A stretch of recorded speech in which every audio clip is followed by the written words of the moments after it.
దేవుని స్వరం. ఆకాశ మహాకాశాలలో ఉన్న అద్వితీయుడా, నీ నామం అనునిత్యం స్తుతింపబడునగాక. నీ ప్రేమ మాపై నిరతము నిలువునుగాక.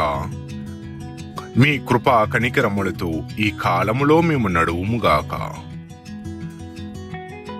మీ కనుసైకతో మేము మా జీవితాన్ని సాగించునుగాక. మా కోసం అనేక శ్రమలను అనుభవించి మమ్ములను పాప విముక్తులుగా చేసితివయ్యా. మీరు మా కోసం దెబ్బలు పొంది మమ్మును మీ రక్తములో శుద్ధీకరించితివయ్యా. మీరు చూపిన వాత్సల్యతలో ఎదుగునట్లు మీ ధరిని చేర్చుమయ్యా.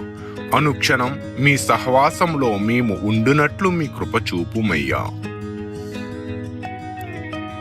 ఈ దినమంతా సాగడానికి మీ కృపలో మాకు సహాయం అందజేయుమయ్యా. వందనమయ్యా.